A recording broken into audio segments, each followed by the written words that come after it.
तो स्टूडेंट्स, जैसा कि आप लोग जानते हैं, माध्यमिक परीक्षा जो है नज़दीक आ रही है और उसमें ऑब्जेक्टिव क्वेश्चंस जो है वो 50 रहते हैं, जिसको आसानी से बनाना होता है। हम कैसे उसको आसानी से बना ले, ये बात जो है हम आप लोगों को समझाने जा रहे हैं और इसमें देखेंगे बहुत ही आसानी से जो है आप लोग बना पाएंगे। आप लोग थोड़ा सा मेहनत करेंगे तो कुछ भी हो सकता है। जैसा कि किसी ने कहा है कि मेहंदी जब सहती है प्रहार तब बनती है ललनाओं का श्रृंगार। मन अब जब जोर लगाता है पत्थर पानी बन जाता है। तो क्यों ना हम थोड़ा सा प्रयास कर लें और चलते हैं हम बोर्ड की तरफ और देखते हैं। यहाँ एक क्वेश्चन है, हम चैप्टर वाइज समझाना चाहते हैं तो चैप्टर वाइज जो है हम समझाएंगे। हर चैप्टर का थोड़ा थोड़ा क्वेश्चन है जो कि VVI क्वेश्चन है और आपके एग्जाम में जो है 100% आएंगे। इतना अगर पढ़ लेते हैं तो आपको 100% जो है इसको आना ही आना है। हम चैप्टर वाइज पढ़ाएंगे और आप देखेंगे किस तरह से जो है इसको बनाया जाता है और आपके टाइम का बचत होगा। सबसे ज्यादा ये है कि आपके टाइम का बचत होना बहुत जरूरी है, खास करके मैथ में। यहाँ लिखा हुआ है कि यदि 156 बराबर 2 पर पावर x गुना 3 पर पावर y गुना 13 पर पावर z हो तो x plus y plus z का मान क्या होता है। तो आइए हम इसको क्या करते हैं। सबसे पहले यहाँ लिखा हुआ है कि 156 बराबर 2 पर पावर x गुना 3 पर पावर y गुना 13 पर पावर जो है z है। तो हम इसका खंड करते हैं, फैक्टर निकालते हैं। इसका खंड करेंगे, 2 से लगाएंगे, 2 सत्ते 14, 2 अठे 16। फिर इसका 2 से लगाएंगे तो 39 हो जाएगा। फिर इसका 3 से लगाएंगे तो ये हो जाएगा 13। ठीक है, अब इसको जो है हम इस रूप में लिख सकते हैं कि 2 पर पावर जो है यहां लिखते हैं 2 पर पावर 2 गुना 3 पर पावर 1 गुना 13 पर पावर 1, ऐसा हम लिख सकते हैं। यहां हम इसी के बराबर ये 256 के बदले लिखे हैं और इसी के बराबर में यहां लिखा हुआ है 2 पर पावर x गुना 3 पर पावर y गुना 13 पर पावर z। अब देख लीजिए इसका बेस जो है सेम है, दोनों तरफ का बेस जो है सेम है और इसका जो है पावर जो है वो अलग अलग है, यानी x का पावर 2 माना जाएगा। तब इसको हम ऐसा लिख सकते हैं कि x बराबर 2 और y बराबर 1 और z बराबर 1 हो जाता है। अब कहता है x plus y plus z बराबर क्या होगा। तो स्टूडेंट्स आप समझ सकते हैं क्या हो जाएगा। जैसे कि x बराबर है 2 प्लस y बराबर लिखेंगे हम 1 प्लस z बराबर लिखेंगे 1, यानी x plus y plus z बराबर 2 1 3 1 4, यही आंसर होगा। आप देख पा रहे हैं कि कितना आसानी से हो जा रहा है। थोड़ा सा हम आपको समझाने के लिए जो है डिटेल्स बता दिए, आप इसको शॉर्टकट में भी यहीं पर समझ सकते हैं कि x plus y plus z करना है तो 2 1 3 1 4, बस यहीं पर आपका ये हिसाब बन जाएगा। हम सिर्फ आपको समझाने के लिए इतना बता दिए डिटेल्स से। तो चलते हैं हम अगले क्वेश्चन की तरफ।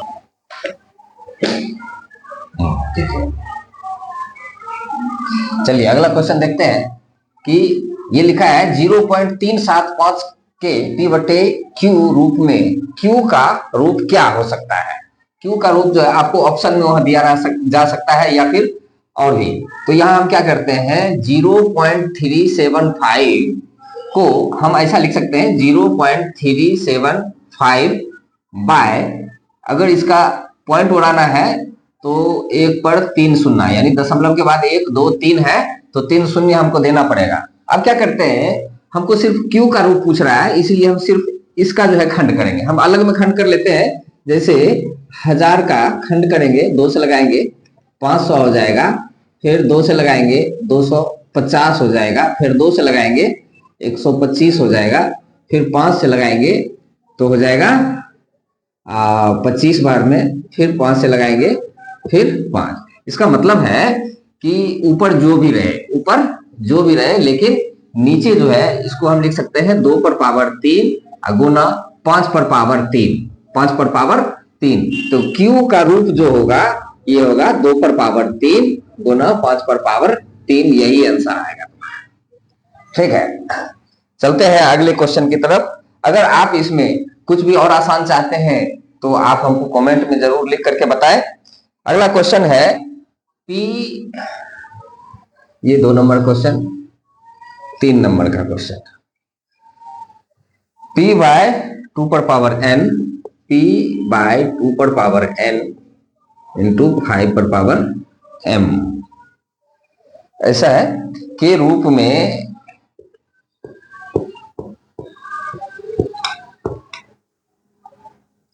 0.105 को क्या लिखा जा सकता है, को क्या लिखा जा सकता है। चलिए अब देखते हैं कि ये जो है p बटा 2 पर पावर n गुना 5 पर पावर m ऐसा है, इसके बराबर में 0.105।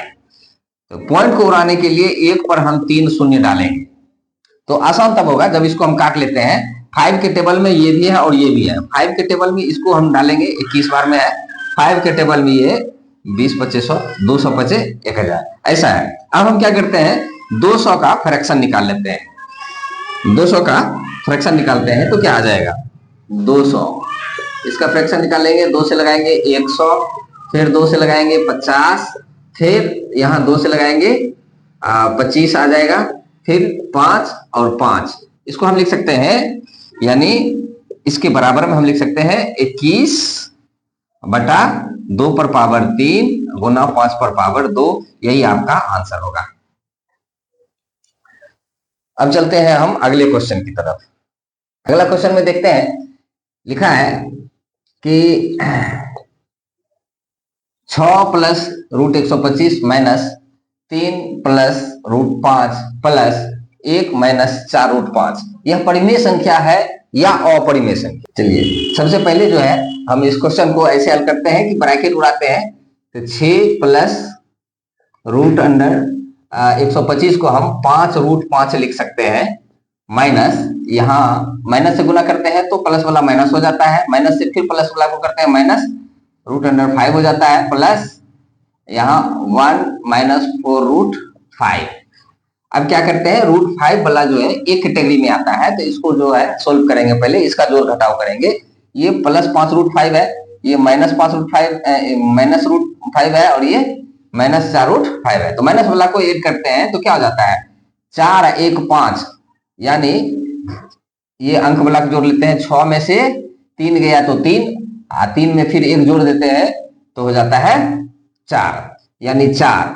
उसके बाद ये 5 रूट 5 प्लस वाला अकेले ही है, माइनस वाला जो है 1 और 4 मिल करके माइनस 5 रूट 5 बन जाता है, माइनस 5 रूट 5। अब ये प्लस 5 रूट 5 और माइनस 5 रूट 5 कैंसिल हो जाता है तो बचता है सिर्फ 4।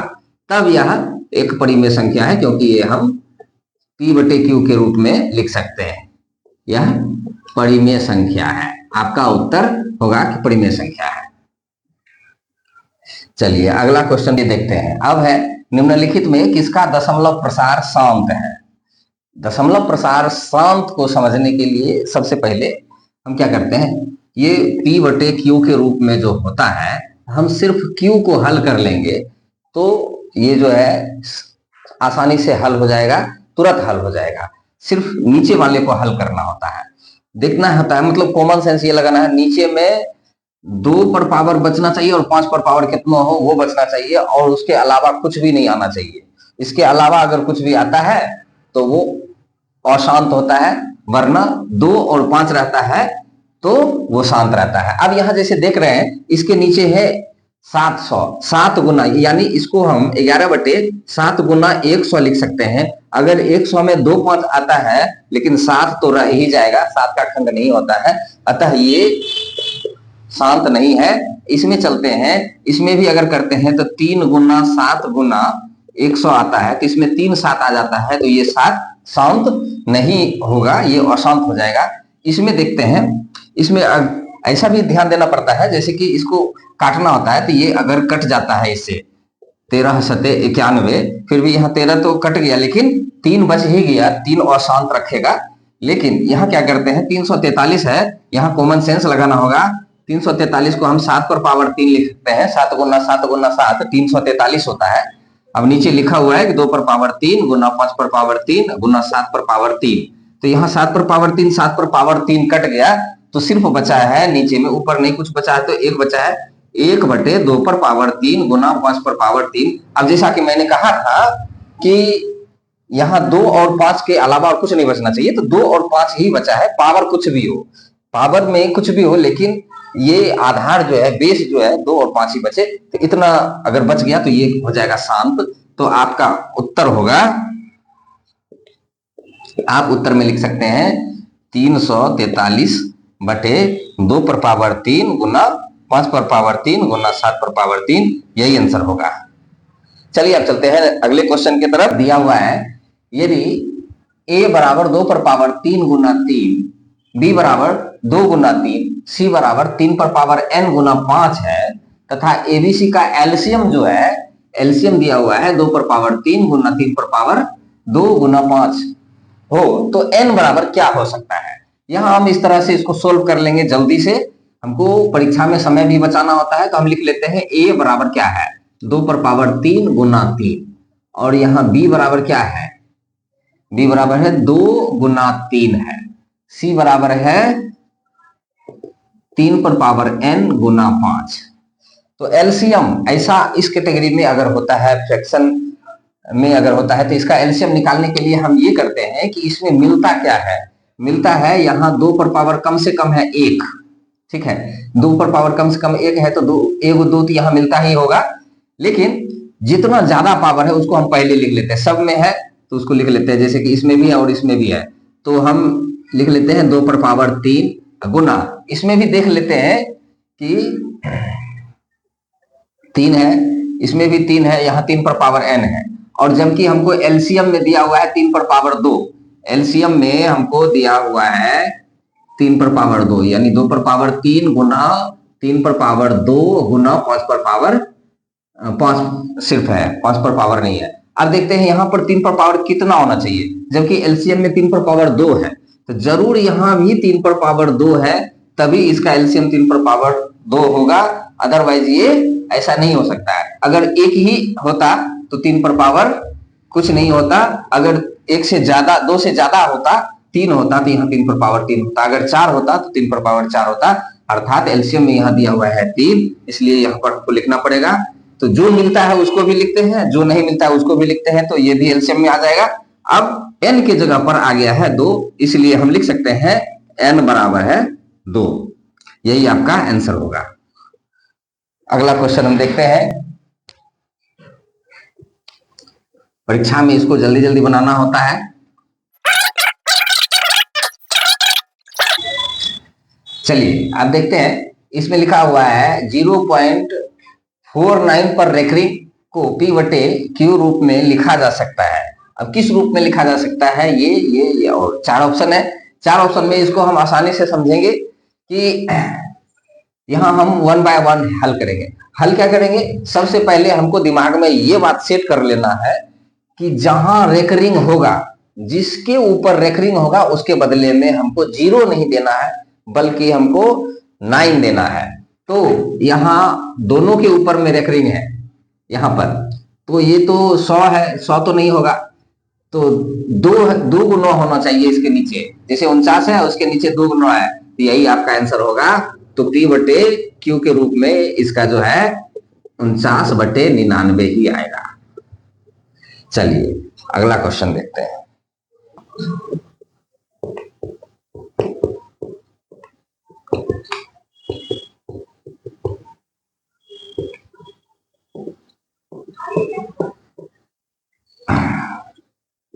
देखिए इस प्रकार का अगर क्वेश्चन हो तो ऑप्शन पर ध्यान नहीं देना है, सीधा ये देखना है कि ये और ये टेबल है, टेबल समझ लेना है और देख लेना है कि कौन से टेबल में ये दोनों आता है, और वो टेबल बड़ा से बड़ा होना चाहिए। इसे तो 1 में भी आएगा, 2 में भी आएगा, 3 में भी आएगा, ये सब जो है 3 में भी आएगा, 2 में भी आएगा, तो दोनों नहीं, बड़ा से बड़ा टेबल कौन सा है वही होगा। जैसे 18 के ही टेबल में ये भी है तो 18 ही इसका मौसम आएगा, लेकिन इसको हम बनाने का प्रोसेस बताते हैं। जैसे कि हम लिख लेंगे 18 और इसको लिख लेंगे 72।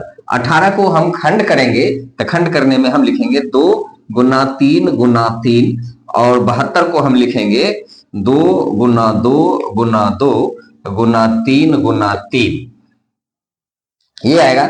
हम देखते हैं इसमें एगो 2 मिल रहा है तो 2 गुना 3 मिल रहा है 2 को, ये और ये इसको लिख लेते हैं, और फिर एगो 3 मिल रहा है इसको भी लिख लेते हैं गुना 3। अब इसको हम गुना करते हैं। अब कोई भी इसमें दोनों में नहीं मिल रहा है, 3 3 9 दूनी 18, 18 आंसर ही होगा।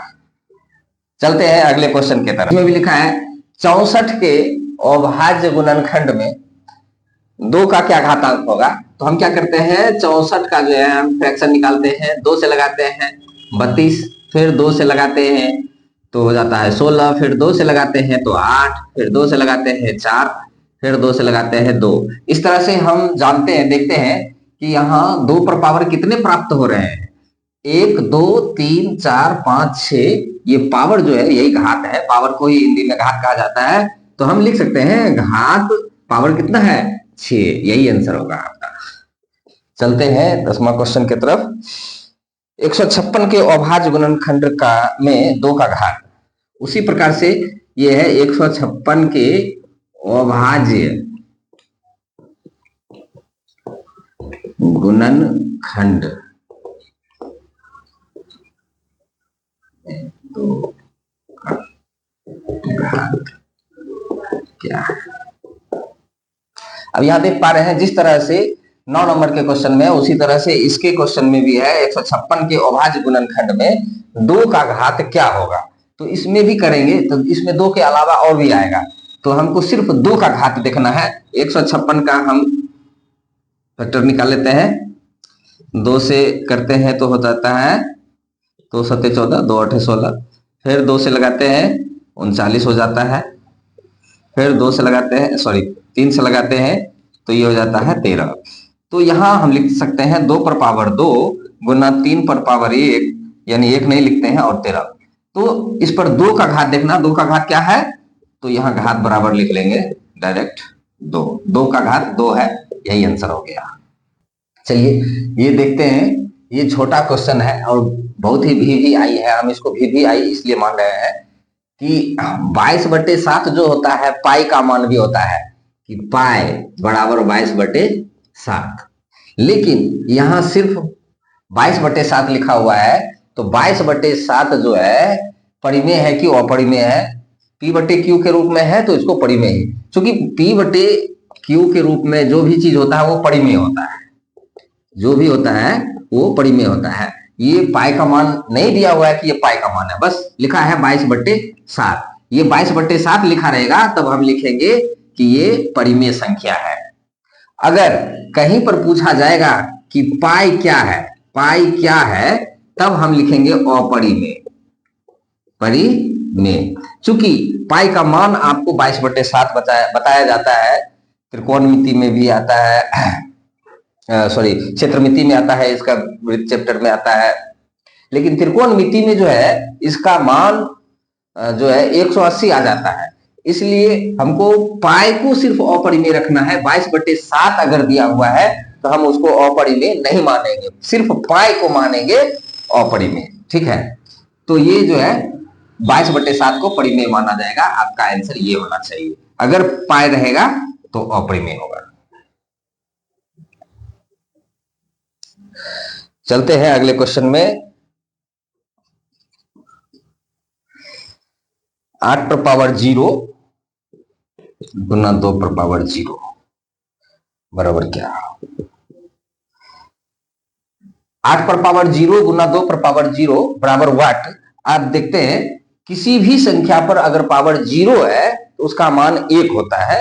हम इसको हमेशा याद रखें, कोई भी संख्या हो, 8 हो, 10 हो, 20 हो, लाख हो, करोड़ हो, किसी भी पर पावर अगर 0 है। इसके अतिरिक्त यदि A पर पावर 0 है, B पर पावर 0 है, X पर पावर 0 है, किसी भी चीज पर पावर 0 है तो उसका मान सिर्फ 1 होता है, चाहे वो कुछ भी हो। तो इसलिए इसको लिख सकते हैं 1 गुना 1 यानी 1। इसका आंसर हो जाएगा 1। चलते हैं अगले क्वेश्चन की तरफ। देखिए इसमें लिखा है किसी भी पूर्णांक p के लिए प्रत्येक सम पूर्णांक का रूप क्या होगा, 2p+1, p, p+1 या फिर 2p। हम इसको चेक करते हैं, पूर्णांक कह रहा है पूर्णांक, तो हम लेते हैं कि माना कि पूर्णांक जो है, माना कि पूर्णांक यानी p बराबर मान लेते हैं 0, 1, 2, 3, 4 कुछ भी। अब इसका ले लेते हैं 2p+1 है तो 2p के बदले हम 0+1 लिखते हैं, 2 गुना p के बदले हम लिख लेते हैं 1+1 लिख लेते हैं, 2 गुना p के बदले हम लिख लेते हैं 2 गुना +1, फिर लिख सकते हैं 2 गुना 3+1, 2 गुना 4+1। ऐसा इसको अगर करते हैं तो 2 को 0 से करते हैं और 1 जोड़ देते हैं, 2 को 0 से गुना करते हैं तो 0 होता है और 1 जोड़ते हैं तो 1 होता है, 2 एकम 2 +1, 2 1 3 होता है, 2 दूनी 4 1, यहाँ 5 होता है, 2 तिया 6 1 7 होता है। अर्थात यह हर स्थिति में विषम संख्या ही प्राप्त होते जा रहा है, हर स्थिति में। अतः यह तो सम नहीं हो सकता है, हमको लाना है कि सम पूर्णांक, सम आना चाहिए। यहां देखते हैं p सिर्फ p के रूप में हो सकता है, तो p बराबर हम माने हैं 0, 1, 2, 3, 4 ऐसा, तो ये सम है ये विषम है, ये सम है ये विषम है, अर्थात ये मिक्स है, ये तो आंसर नहीं हो सकता है। चलते हैं इसको ट्राई करते हैं, p+1 यानी 0+1, 1+1, 2+1, 3+1, 4+1 ऐसा मानते हैं। तो इसको जोड़ते हैं तो 1, यहाँ 2, यहाँ 3, ये भी मिक्स हो जा रहा है, ये भी मिक्स हो गया, ये विषम है ये सम है, ये विषम है ये सम है, तो ये भी नहीं होगा। तब ये तो हर हाल में होना ही होना, 4 ऑप्शन है 3 नहीं होंगे, तो ये इसमें आपको टिक मार के निकल जाना है। लेकिन अगर ये ऑप्शन अगर आपको यहाँ आता है, क्योंकि बहुत सारे सीरीज होते हैं क्वेश्चन में, तो हो सकता है किसी को डी में ऑप्शन आएगा, किसी को हो सकता है ए में ही आ जाए, तो यहीं पर देख लेना है। हमको देखना कैसे है, तो 2 गुना p के बदले 0 लिखेंगे, 2 गुना p के बदले 1 लिखेंगे, 2 गुना 2 लिखेंगे, 2 गुना 3, 2 गुना 4, इसका मतलब 2 भी हम इतनों को रखेंगे तो समझ में आ जाएगा, लेकिन थोड़ा ज्यादा रखते हैं ताकि पूरा क्लियर हो जाए। तो 2 को 0 से गुना करेंगे 0 हो जाएगा, 2 एकम 2 हो जाएगा, 2 दूनी 4 हो जाएगा। ये प्रत्येक स्थिति में जो है सम संख्या ही आता है, ये सारे के सारे सम है, अर्थात यही आंसर होगा। सम का रूप हो सकता है, सम का रूप हो सकता है 2p, यानी 2 में किसी भी सम से गुना करे या विषम से गुना करे वो सम ही होता है। इसका मतलब है कि सम के रूप में 2p होगा। अगर विषम पूछेगा 2p+1 लिख देना है, बस हो जाएगा। चलते हैं अगले क्वेश्चन। चलिए इसमें देखते हैं निम्नलिखित में कौन अपरिमेय नहीं है। तो अपरिमेय नहीं है तो इसका मतलब है कि परिमेय है, तो हमको इसमें परिमेय खोजना है। देखिए इसमें कभी कभी आधे क्वेश्चन को पढ़ करके लोग निकल जाते हैं, कौन सा अपरिमेय पर ध्यान गया तो पता चलेगा कि अपरिमेय खोजना है और पहले ये मिल गया अपरिमेय, इसको टिक करके निकल जाते हैं। ऐसा हमको नहीं करना है, पूरा क्वेश्चन को सावधानी से पढ़े। तो यह लिखा है अपरिमेय नहीं है, इसका मतलब कि वो परिमेय है। हमको क्या खोजना है, परिमेय खोजना है। क्या खोजना है, परिमेय, परिमेय खोजना है। तो देखते हैं पाई, पाई अपरिमेय है, ये रूट साथ है, जो रूट में रहेगा उसका रूट टूटने वाला नहीं है, वो अपरिमेय होगा। चलिए वो अपरिमेय है, इसका भी रूट नहीं टूट सकता है, ये अपरिमेय है। कहोगे इसका कैसे टूटेगा, 75 का कोई वर्गमूल नहीं होता है, तो हम इसको खंड करते हैं, तो अलग में हम कर लेते हैं। 75 को अगर करते हैं 3 से लगाते हैं 25 और 5 से लगाते हैं तो 5, 2 5 का जोड़ा निकल लग गया। इसका मतलब हम 3√75 बटे √48, तो हम क्या करेंगे, इसको 5 को बाहर लिखेंगे, √3 को अंदर लिखेंगे, और ये 3 जो है ये इसके गुना में रहेगा, बटा यहाँ 48 है।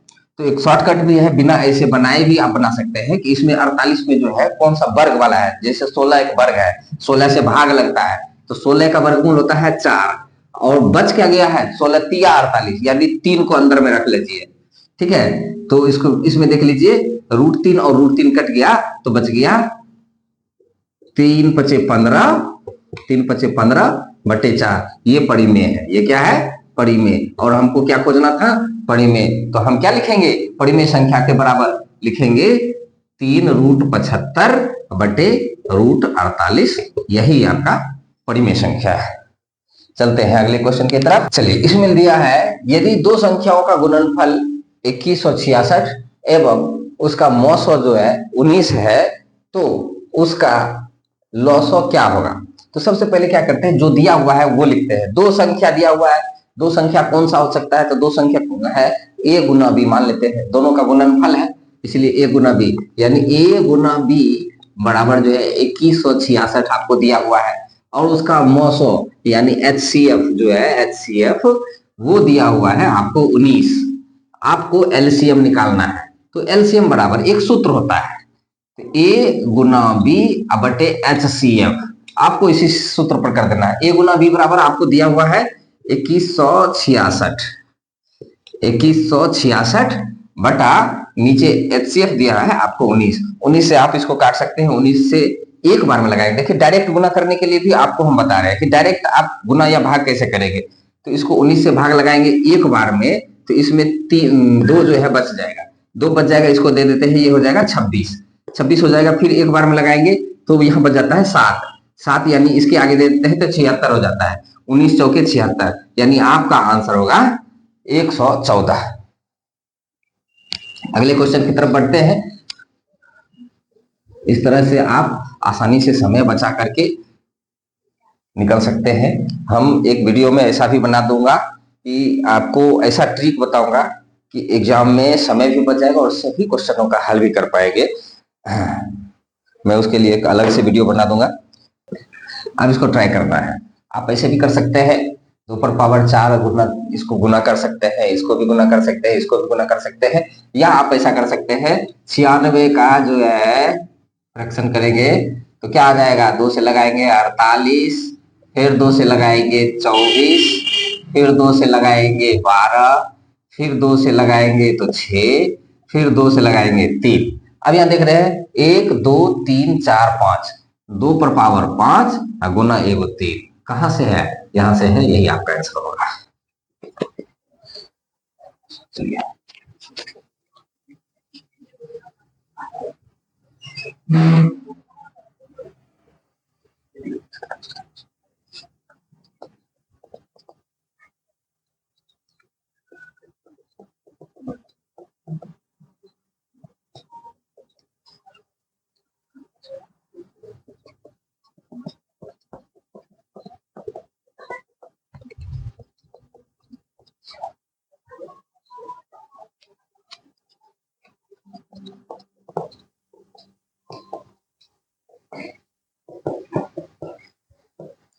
देखिए इस प्रकार का क्वेश्चन आएगा तो आपको घबराना नहीं है।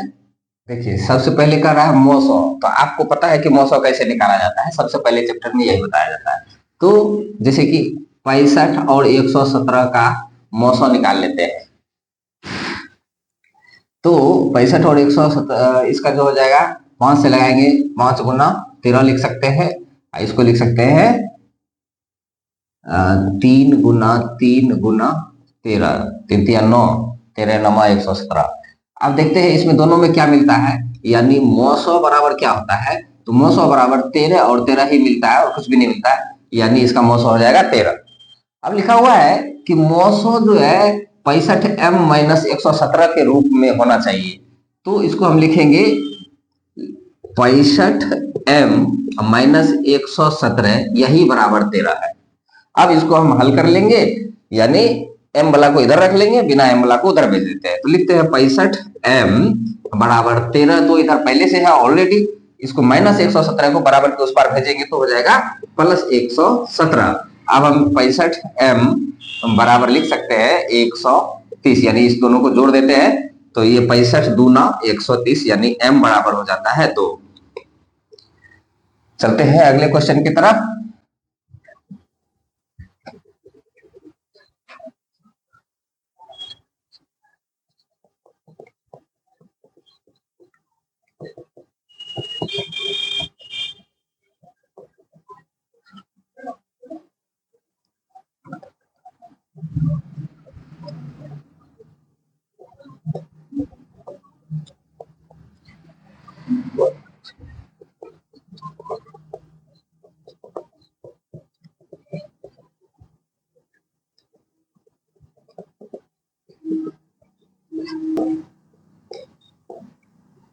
चलिए इसको हल करते हैं कि एक आदमी 24 मीटर पश्चिम जाता है और पुनः 10 मीटर उत्तर जाता है, तो वह अपने प्रारंभिक बिंदु से कितनी दूरी पर है। तो आप ये मत कीजिएगा 24 10 34 मीटर है, ऐसा नहीं होता है। सबसे पहले जो है ये पश्चिम और उत्तर की बात है, तो सबसे पहले एक आप डायग्राम बना लीजिए ऐसा कि आपको पता होना चाहिए कि उत्तर दक्षिण पूर्व पश्चिम किधर है। तो ऊपर में जैसे ऐसा करेंगे तो ऊपर में जो होता है उत्तर होता है, नीचे दक्षिण, और दाया तरफ जो है पूरब होता है और बाया तरफ पश्चिम। अब आप इसके अनुसार चलिए एक पॉइंट ले लीजिए ए, इसका नाम रखिए ए। अब यहां से जो है यहां से लाइन खींचना शुरू कीजिए। एक आदमी पश्चिम के तरफ, अब देखिए इधर आता है पश्चिम, पश्चिम के तरफ जो है 24 मीटर गया और यहां से उत्तर जाएगा, सीधे 90 डिग्री कोण बनाएगा। उत्तर ऊपर की तरफ है, ऊपर ऊपर, तो ये 10 मीटर जाता है। 24 मीटर पश्चिम गया, अब बी बिंदु से फिर मुड़ा उत्तर, ये सी बिंदु तक 10 मीटर, सी बिंदु तक। तो ये प्रारंभिक बिंदु ए था और अंतिम बिंदु सी है, तो इसके बीच की दूरी। अब यहां देख पा रहे हैं कि एक समकोण त्रिभुज बन गया। समकोण त्रिभुज में पाइथागोरस प्रमेय, सबसे लंबी भुजा होती है कर्ण, कर्ण को हाइपोटेनियस कहते हैं, तो यानी h इक्वल टू होता है root under p square plus b square. हम इसको पी मान ले या इसको पी मान ले, इसमें कोई फर्क नहीं है, इसमें कुछ भी दिया हुआ नहीं है। इसीलिए हम ऐसा कर सकते हैं डायरेक्ट 10 का स्क्वायर प्लस 24 का स्क्वायर का होल अंडर रूट, इसको करेंगे 100 हो जाएगा, इसका हो जाएगा 576, इसको जोड़ देंगे तो हो जाएगा 676। 676 का रूट हो जाता है 26, आपका आंसर हो जाएगा 26 मीटर। तो यहां वह अपने प्रारंभिक बिंदु से 26 मीटर दूर है। चलिए अब चलते हैं अगले क्वेश्चन की तरफ।